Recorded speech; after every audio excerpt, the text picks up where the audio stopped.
Assalamualaikum warahmatullahi wabarakatuh. Kami dari kelompok 3 akan mempresentasikan materi mengenai pengendalian kerahasiaan dan privasi. Nama kelompok. Yang pertama, Risna Caya Istifara, saya sendiri. Yang kedua, Kalista Andini. Yang ketiga, Nureta Dwisari. Yang keempat, Fani Fadlilah. Yang kelima, Ayu Firnanda. Dan yang keenam, Nanda Syaidah. Mengenai materi kerahasiaan. Pentingnya menjaga kerahasiaan.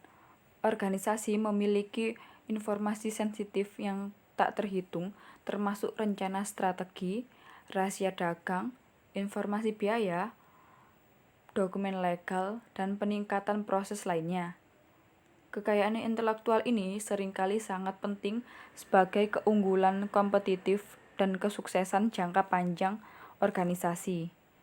Oleh sebab itu, sangat penting untuk menjaga kerahasiaan kekayaan intelektual organisasi dan informasi serupa yang dibagi oleh rekan bisnis yang telah lama dikenal sebagai sebuah tujuan utama atas keamanan atas informasi.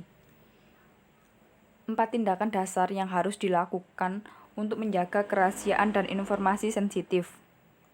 Yang pertama, identifikasi dan klasifikasi informasi untuk dilindungi. Langkah pertama untuk melindungi kerahasiaan kekayaan intelektual dan informasi bisnis sensitif lainnya adalah mengidentifikasi letak informasi tersebut disimpan dan orang yang dapat mengaksesnya. Langkah selanjutnya adalah mengklasifikasi informasi untuk organisasi berdasarkan nilainya. Yang kedua, melindungi kerahasiaan dengan enkripsi.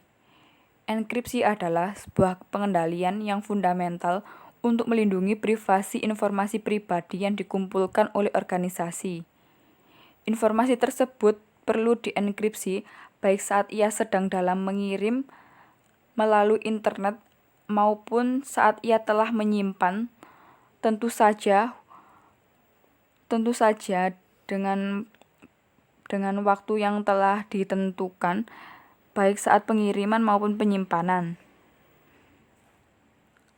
Enkripsi adalah satu-satunya cara untuk melindungi informasi dalam lalu lintas sebuah internet. Enkripsi juga merupakan bagian yang diperlukan untuk defensi in depth untuk melindungi informasi yang telah disimpan dalam situs dan di dalam skulk publik. Yang ketiga adalah mengendalikan akses atas informasi. Terdiri dari manajemen hak informasi atau IMR. Perangkat lunak yang menawarkan kemampuan tidak hanya untuk membatasi akses terhadap file atau dokumen tertentu, tetapi juga memerinci tindakan-tindakan yang telah dibaca, disalin, dicetak, diunduh, ataupun tindakan lainnya. Individu yang diberi akses terhadap sumber daya tersebut agar dapat melakukannya.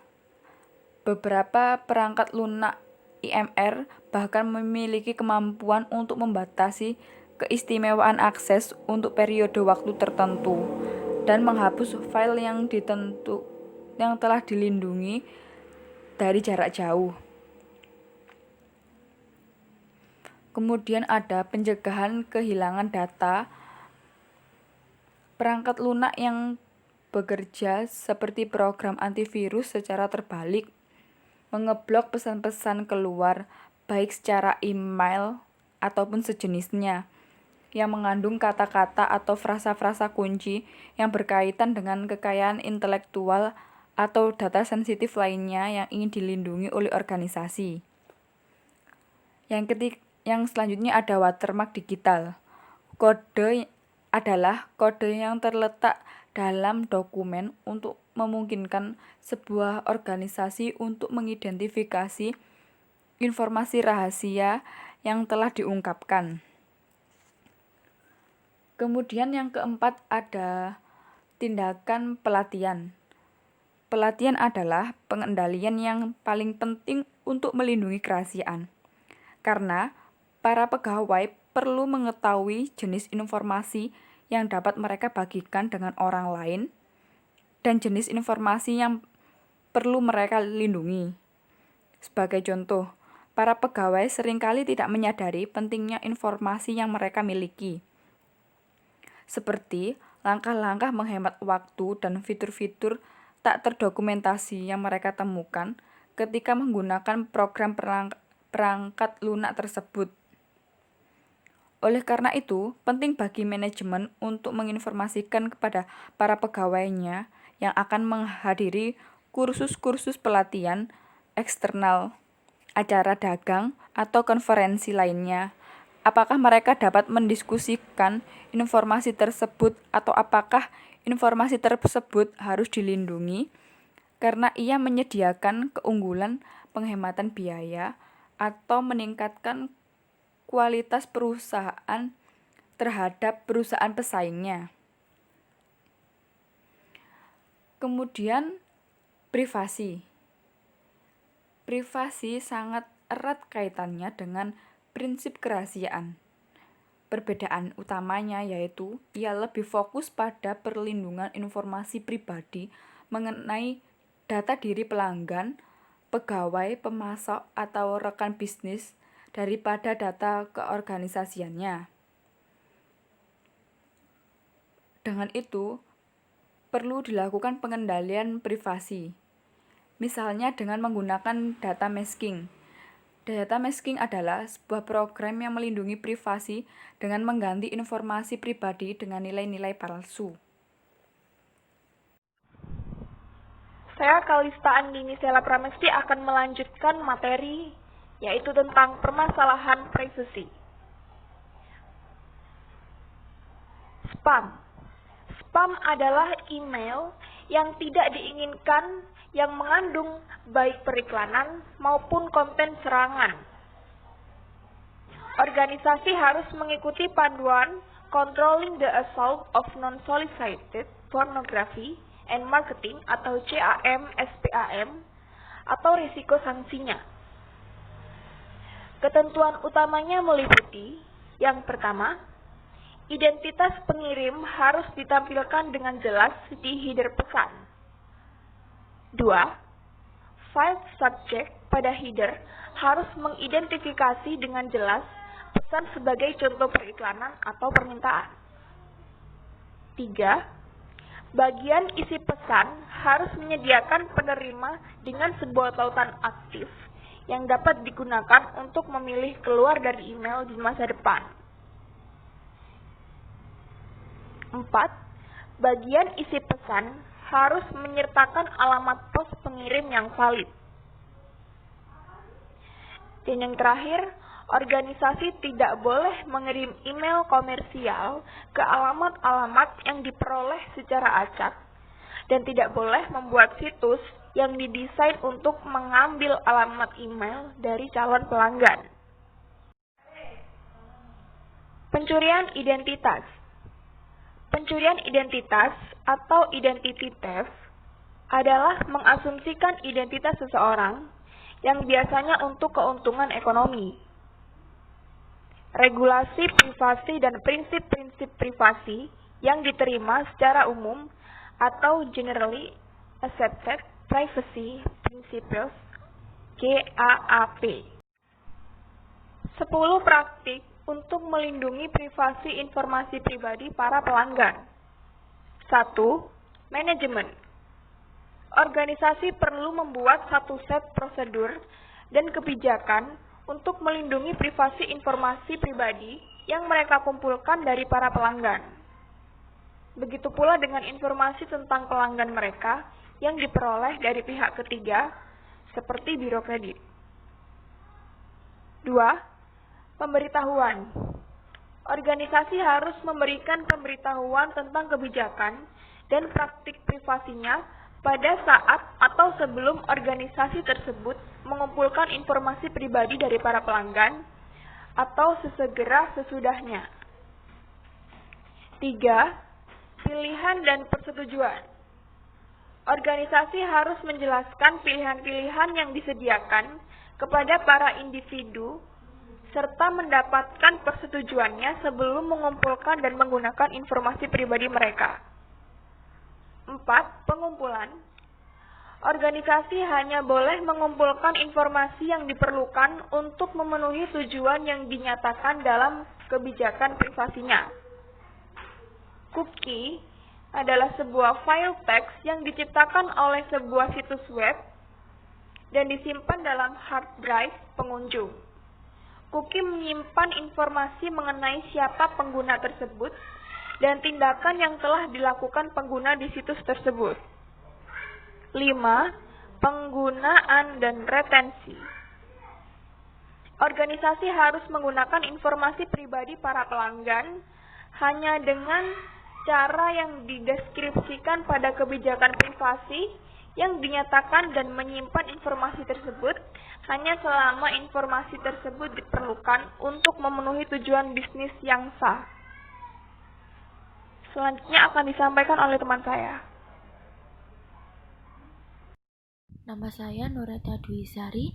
Saya akan menjelaskan lanjutan dari praktik untuk melindungi privasi informasi pribadi para pelanggan. Yang keenam ada akses. Organisasi harus memberikan individu dengan kemampuan mengakses, meninjau, memperbaiki, dan menghapus informasi pribadi yang tersimpan mengenai mereka.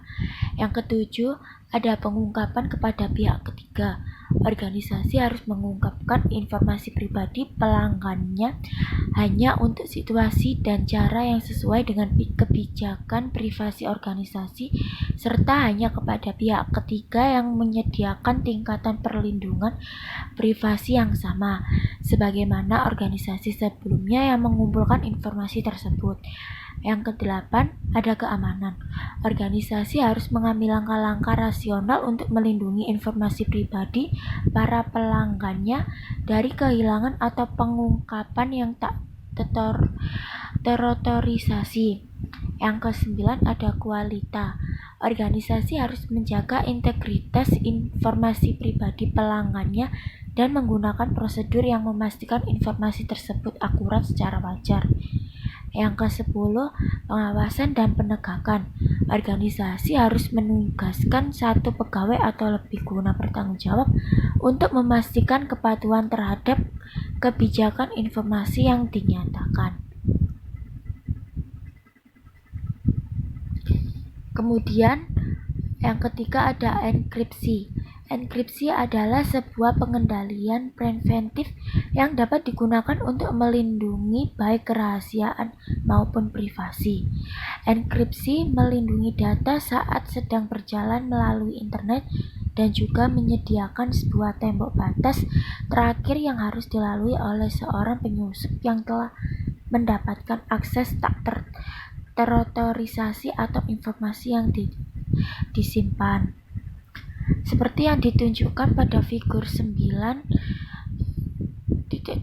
gambar di samping, enkripsi atau encryption adalah proses mentransformasikan teks normal disebut plain text ke dalam raban yang tidak dapat dibaca disebut ciphertext.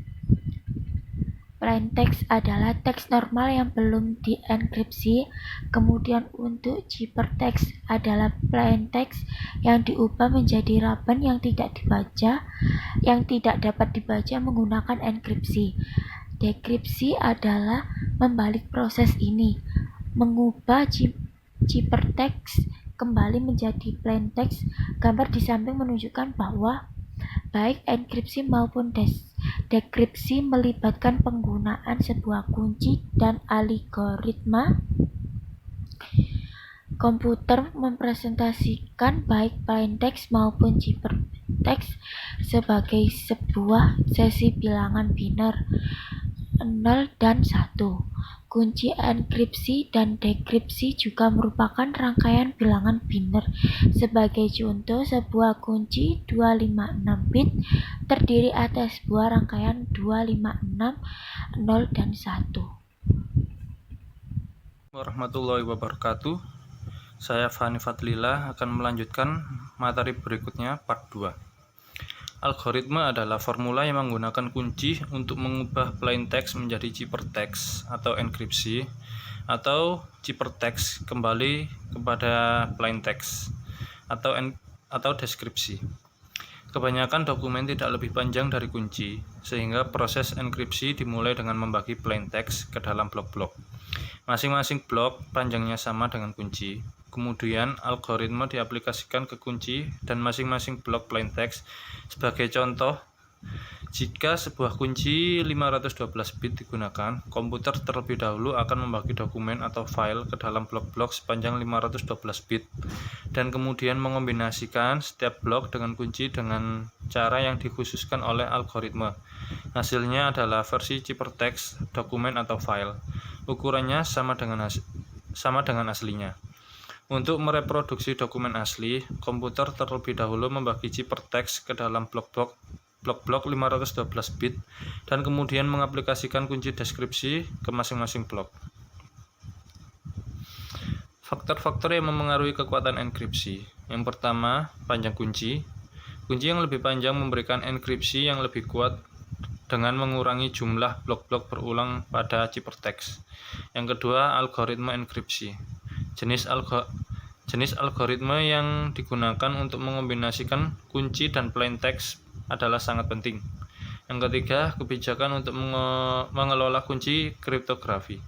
Manajemen kunci kriptografi seringkali merupakan aspek penting paling rentan dari sistem enkripsi. Jenis-jenis sistem enkripsi bisa kita lihat pada tabel di samping. Tabel tersebut berisi perbandingan sistem enkripsi simetris dan asimetris. Dan secara garis besarnya, yang pertama sistem enkripsi simetris. Sistem enkripsi yang menggunakan kunci yang sama untuk mengenkripsi dan mendeskripsi. DES dan AES adalah contoh dari sistem enkripsi simetris. Yang kedua, sistem enkripsi asimetris adalah sistem enkripsi yang menggunakan dua kunci. Satu kunci disebut kunci publik atau public key.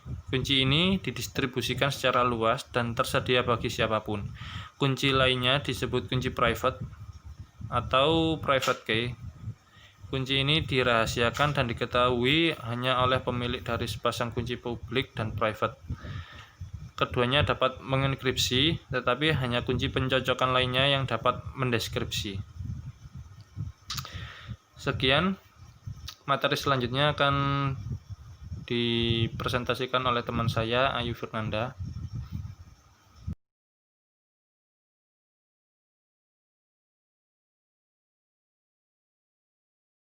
Saya akan melanjutkan penjelasan tentang hashing. Hashing adalah proses mengubah plain text dengan segala ukuran dan menciptakan sebuah kode singkat yang disebut hash. Contohnya, algoritma SHA 256 menciptakan hash 256 bit terlepas dari ukuran plain text asli. Tabel 9-2 membandingkan dari hash dan enkripsi. Hash 1 bersifat satu arah, tidak dapat mengembali atau untuk memulihkan dokumen asli. 2. Input skala ukuran menghasilkan output berukuran tetap.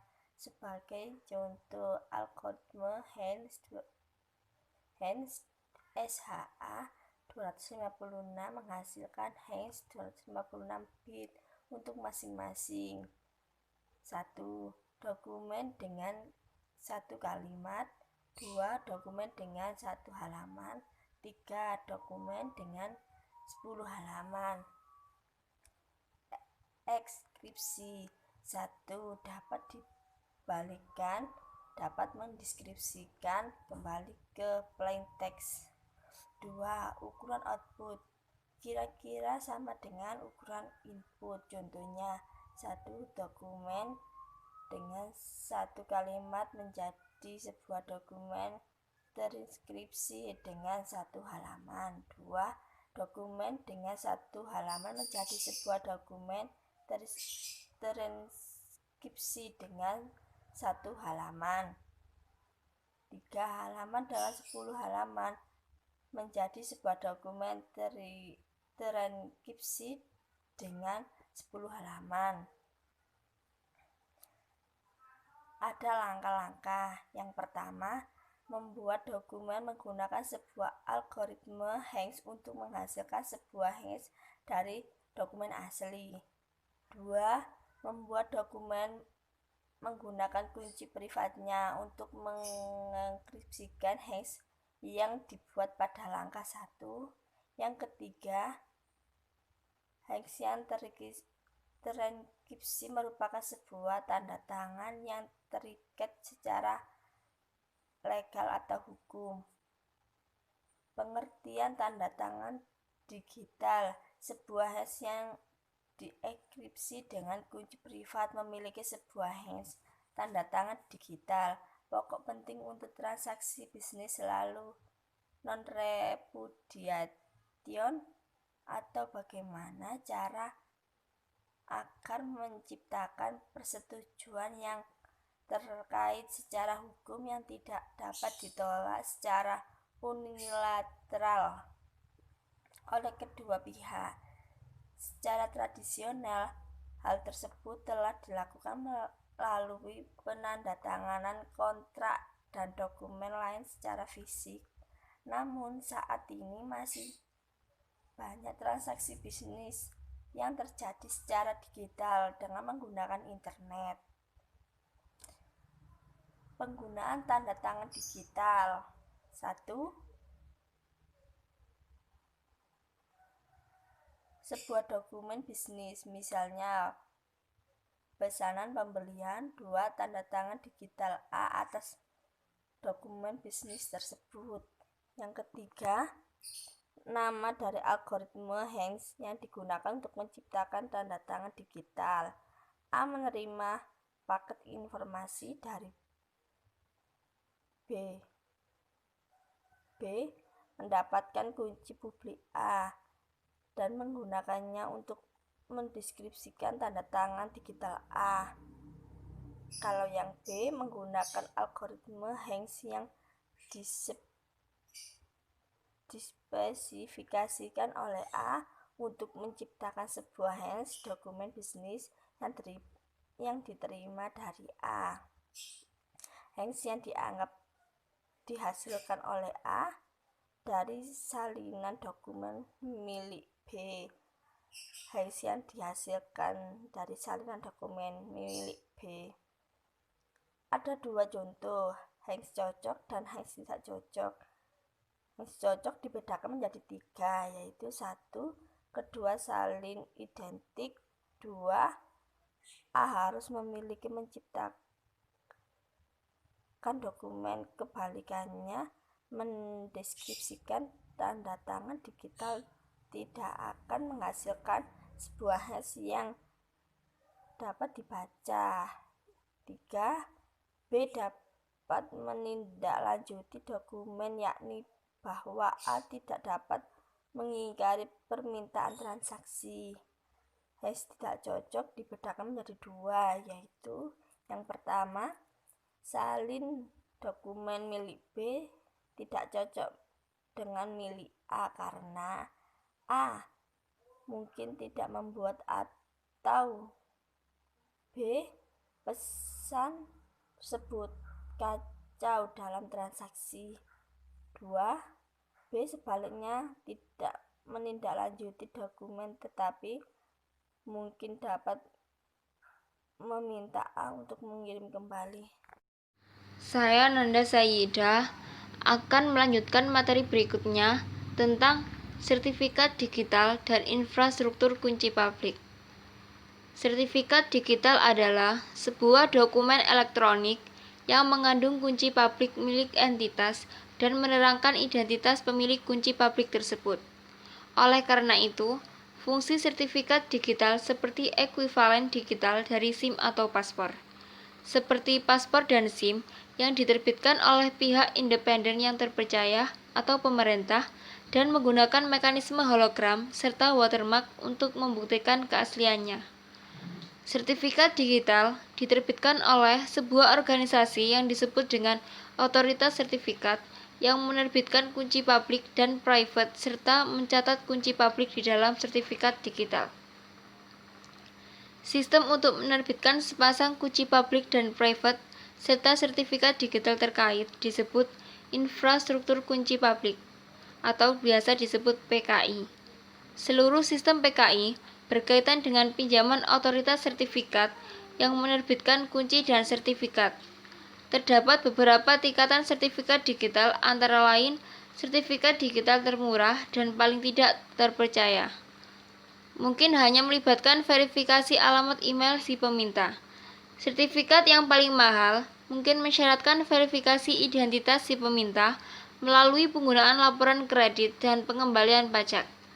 Sertifikat digital berlaku hanya untuk periode waktu tertentu.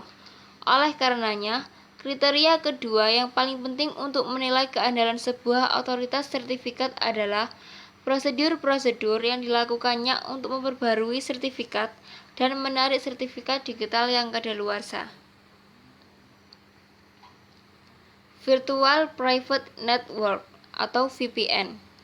Virtual Private Network atau VPN menggunakan enskripsi dan autentikasi untuk mentransfer informasi melalui internet dengan aman sehingga menciptakan sebuah jaringan private virtual. VPN memiliki dua jenis, salah satunya menggunakan sebuah browser, mengenskripsi lalu lintas dengan SSL atau protokol sama yang menghasilkan simbol kunci familiar kapanpun Anda terlibat dalam kegiatan belanja atau perbankan online. Jenis yang lainnya menggunakan IPsec, sebuah versi dari protokol IP yang memasukkan enskripsi ke dalam proses penciptaan paket IP. Kedua jenis VPN bukan hanya memberi sarana yang aman untuk mempertukarkan informasi sensitif melalui internet, tetapi juga menciptakan masalah bagi komponen-komponen lain dari keamanan informasi. Sebagai contoh, seperti firewall. Firewall berfungsi menginspeksi isi dari paket. Terima kasih. Sekian presentasi dari kelompok 3. Mohon maaf apabila ada kesalahan, baik kata maupun perbuatan. Saya akhiri. Wassalamualaikum warahmatullahi wabarakatuh.